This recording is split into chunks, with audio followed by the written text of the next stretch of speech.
మన Chiranjeevi vascular and multi speciality hospital దేశంలోనే best vascular and endovascular facilities and all multi speciality care. శని వక్రించడం వల్ల వృశ్చిక రాశి వారికి కనుక మనం చూసుకుంటే ఏ విధంగా ఉంటుంది, ఏ ఏ విషయాల్లో జాగ్రత్తలు పాటించాల్సిన అవసరం ఉందంటారు? తప్పనిసరిగా అమ్మ, వృశ్చిక రాశి వాళ్ళకి మనం తీసుకుంటే శని భగవానుడు కరెంట్లీ 5వ స్థానమైనటువంటి మీనరాశిలో రేవతి నక్షత్రం మీద అక్టోబర్ 10వ తారీఖు దాకా ఇప్పుడు వక్రగతిలోకి వెళ్ళబోతున్నారు. అక్టోబర్ 10 తర్వాత ఉత్తరాభాద్ర నక్షత్రంలోకి ఎంటర్ అవుతారండి 5వ స్థానంలోనే. అయితే ఇప్పుడు 5వ స్థానంలో వక్రగతిలోకి వెళ్ళినటువంటి శని భగవానుడి యొక్క ఫలితాలు ఏ విధంగా ఉంటాయి? 3rd and 4th లార్డ్ అయినటువంటి శని 5వ స్థానంలో ఎప్పుడైతే వక్రగతిలోకి వెళ్ళారో, ముఖ్యంగా చెప్పాలి అంటే పిల్లలకి సంబంధించిన విషయాల్లో, ప్రేమకి సంబంధించిన విషయంలో, ఏదైనా మీ గోల్స్ సాధించడం విషయంలో, మీ స్పిరిచువాలిటీకి సంబంధించిన విషయంలో, మీ తెలివితేటలు పెంచడం విషయంలో అన్నిట్లోనూ కూడా అద్భుతమైన మార్పులు తీసుకురాబోతున్నారని చెప్పొచ్చండి. ఫర్ ఎగ్జాంపుల్ 5వ స్థానము అంటే ఏంటి అంటే సంతాన స్థానం, ప్రేమ స్థానము, మంత్రస్థానము, బుద్ధి స్థానము. బుద్ధి అంటే మనలో ఉండేటువంటి తెలివితేటలు, ఇంటెలెక్చువల్ పవర్ అనమాట. సో వీటన్నిటినీ వక్రగతిలో ఉన్నటువంటి శని సమీక్షించేలా చేస్తారనమాట. అంటే ఏంటి, ఇప్పటి వరకు మనకి సంతానము లేరు, మనం సంతానాన్ని కనాలి, సంతానం కలగాలి అంటే ఏమేం జాగ్రత్తలు మనం తీసుకోవాలి, లేదా ప్రేమ విషయంలో విడిపోదాం అనుకుంటూ ఉన్నారు, సో కలవాలంటే ఏమేం చేయాలి, అసలు ఎందుకు కలవాలి, కలిస్తే బాగుంటుందా బాగోదా, ఇలాంటి ఆలోచనలన్నీ కూడా.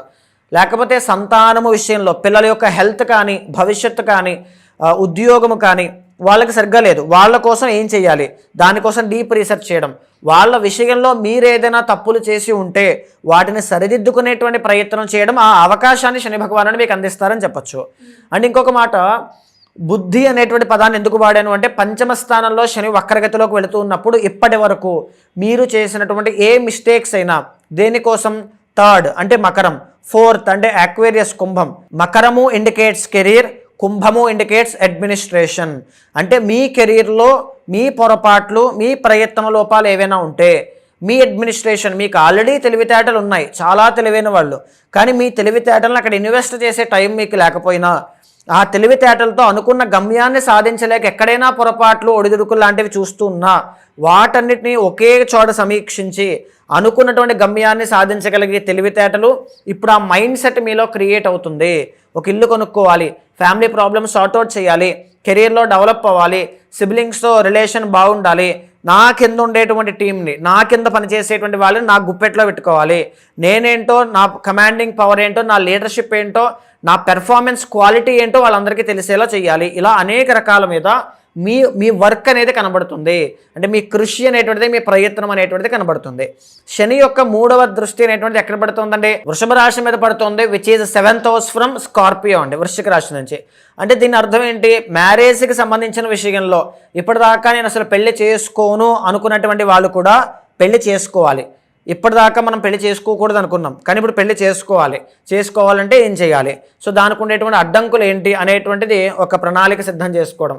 ఒక వ్యాపారం పెట్టాలనుకుంటూ ఉన్నారు, గతంలో ఒక వ్యాపారం పెట్టి తీసేసేటువంటి స్థితిలో ఇప్పుడు మీరు ఉన్నారనుకోండి, దాన్ని మళ్ళా పునరుద్ధరణ చేయాలి, పూర్వ వైభవం తీసుకురావాలి. సో ఆ వ్యాపారాన్ని ఎలా గ్రో చేయాలి, దానికి కావాల్సినటువంటి ఇదేంటి, సో దాన్ని మనం ఏం చేయాలి, లేకపోతే ఒక పార్ట్నర్షిప్ అనేది మనం పెట్టుకోవాలి. గతంలో ఆ పార్ట్నర్ వచ్చి మీకు విభేదాలు వచ్చి వెళ్ళిపోయారు, సో ఆ పార్ట్నర్ని మళ్ళా మీ లైఫ్లో వచ్చే అవకాశాలు ఉంటాయి.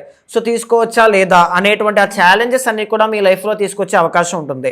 శని యొక్క 7th ఆస్పెక్ట్ మీకు కన్యా రాశి మీద పడడం, విచ్ ఈజ్ 11th house కదండి. మీకు గౌరవ మర్యాదలు రావాలి, నాకంటూ ఒక నేమ్ అండ్ ఫేమ్, నాకంటూ స్పెషల్ ఐడెంటిటీ ఏంటి, నేను ఇప్పటివరకు సంపాదించుకున్నది ఏంటి, ఎవరి దగ్గర పనిచేస్తున్నాను కానీ నాకంటూ ఒక ఐడెంటిటీ కావాలంటే నేనేం చేయాలి, లేకపోతే నాకంటూ లాభాలు రావాలి, బిజినెస్లో లాభాలు రావాలంటే నేనేం చేయాలి, నాకున్నటువంటి అనారోగ్య సమస్యలు, ఎందుకంటే వెర్గో అంటే 6th అండి, మేషరాశి నుంచి లెక్క పెట్టినప్పుడు అనారోగ్య సమస్యల నుంచి బయటికి రావాలంటే నా అలవాట్లు ఏమైనా మార్చుకోవాలా, ఎడిక్షన్స్ నుంచి నేను బయటికి రావాలా, ఏం చెయ్యాలి, ఒక దైవనామస్మరణ చేయాలా, ప్రతిదాన్ని కూడా ఆలోచించి ముందుకు వెళ్ళడం లాంటివి కనబడతాయి. ఆల్సో శని యొక్క 10th ఆస్పెక్ట్ వచ్చేసి ధనస్సు రాశి 2వ స్థానం మీద పడుతోంది. డబ్బు సంపాదించాలి, ఎదగాలి, అందరికంటే నేను బాగా సంపాదించాలన్నా, లేకపోతే సంపాదించిన డబ్బు నాకు నిలబడాలి, సేవ్ చేసుకోవాలి, ఎప్పటిదాకా వచ్చినట్టుగానే వెళ్ళిపోతున్నాయి. సో గతం నుంచి నేను చేసేటువంటి నా పనులన్నీ కూడా ఇలాగే ఉన్నాయి, నేను వచ్చిన డబ్బులు వచ్చినట్టుగానే ఖర్చు పెడుతూ ఉన్నాను, లేకపోతే ఎవరికో ఇస్తూ ఉన్నాను, దానివల్ల మోసపోతున్నాను, ఇక్కడి నుంచి వచ్చిన డబ్బులు నేను దాచాలి అని ఒక సపరేట్ ప్లాన్ రెడీ చేసుకోవడం కానీ, లేకపోతే ఎడ్యుకేషన్లో నేను ఏ స్టెప్ నేను తీసుకోవాలి అనే ఆలోచన తీసుకోవడం కానీ, ఇలాంటివన్నీ కూడా వృశ్చిక రాశి వాళ్ళకి 137 రోజుల పాటు శని భగవానుడు ఇస్తూ ఉంటారండి. మంచి అవకాశాలు ఉంటాయి. ఆ మంచి అవకాశాలని చేరుకోవడానికి, సాధించుకోవడానికి కొన్ని ఛాలెంజెస్ ఉంటాయి. ఎన్నో లాట్ ఆఫ్ డిలేస్ కనబడుతూ ఉంటాయి. మీ పేషెన్స్ని టెస్ట్ చేయడానికి కానీ, లేకపోతే మీలో ఉండేటువంటి క్వాలిటీని టెస్ట్ చేయడానికి కానీ శని భగవానుడు పరీక్షిస్తూ ఉంటారు. సో గతంలో మీరు ఏదైతే పూర్వ పాపము, పూర్వ కర్మ ఏదైతే ఉంటుందో దానికి తాలూకు రిఫ్లెక్షన్ని ఇప్పుడు మీరు అనుభవిస్తూ ఉంటారని చెప్పచ్చు. శని భగవానుడు ప్రీతి కోసం ఏం చేయాలి? శనికి ప్రతి శనివారము కూడా, లేకపోతే పడుకునేటప్పుడు ప్రతిరోజు కూడా నీలాంజన సమాభాసం రవిపుత్రం యమాగ్రజం ఛాయా మార్తాండ సంభూతం తం నమామి శనైశ్వరం. అయ్యా శని భగవానుడా, నాకు నా కర్మ వల్ల వచ్చేటువంటి కర్మలు ఏవైతే ఉంటాయో అవి తెలిసి కానీ తెలియక కానీ చేసి ఉంటే దాని తాలూకు కర్మని నా మీద అంత ఇంటెన్సిటీతో ఇబ్బంది పెట్టకుండా, నాకు ఇబ్బంది పడకుండా, నా కుటుంబం వయసు కానీ, ఇప్పుడు మనం మాట్లాడుకున్నటువంటి 7th ఆస్పెక్ట్ కానీ, మ్యారేజ్ కావచ్చు, లాభాలు, name and fame, money, so ఇలాంటివన్నీ కూడా తొందరగా నాకు సిద్ధించేలాగా, నా సహనాన్ని నీ యొక్క దయ వల్ల ఆ సహనం నాలో ఉండేలాగా నన్ను కరుణించు స్వామి అని చెప్పి నమస్కారం చేసుకుని ప్రతినిత్యము రాత్రి పడుకునే ముందు నమస్కారం చేసుకోండి. లేదా కాళీమాత యొక్క ఆరాధన, హోమము ఒకసారి బలంగా చేయడం వల్ల తప్పనిసరిగా శని బాధల నుంచి బయటపడడం, ఆ ఇంటెన్సిటీ, ఆ ఇబ్బంది, పీడ అనేటువంటిది ఎక్కువగా లేకుండా బయటపడతారు.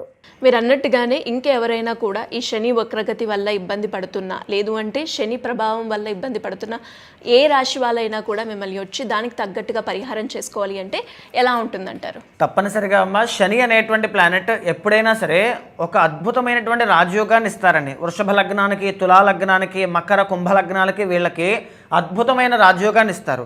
కానీ ఫలానా రాశికి ఇలా ఉంటుంది అని చెప్పేటువంటిది ఆ శని యొక్క ట్రాన్సిట్ ఏదైతే నడుస్తుందో దాని తాలూకు మీ యొక్క వ్యక్తిగత జాతకం కూడా దానికి సహకరిస్తే అద్భుతమైనటువంటి గ్రోత్ ఖచ్చితంగా 137 డేస్లో రీట్రోగ్రేషన్ వల్ల మీకు కలుగుతుందండి. అయితే ఈ శని అనేటువంటి ఆయన దానికి ఎంత బలం ఉందో మనం చెక్ చేయాలి. ఎందుకంటే రేవతి నక్షత్రం మీద ఇప్పుడు ఉన్నారు కాబట్టి. సో ఆ అష్టక వర్గము కానీ అన్నీ కూడా మీ వ్యక్తిగత జాతకం చూడాలి అనుకుంటే తప్పనిసరిగా మీకు కింద కనిపించే నెంబర్కి కాల్ చేస్తే మా వాళ్ళు మీకు పూర్తి వివరాలు అందిస్తారు. మీ యొక్క జాతకాన్ని చూసిన తర్వాత గోచారంతో సమన్వయం చేస్తూ ఏదైనా దోషాలుంటే శాంతి పరిహారములు ఆచరింపచేసి భగవత్ అనుగ్రహం కలిగేలా చేస్తాను. థ్యాంక్ యూ అమ్మగారు. Thank you so much. నమస్తే అండి.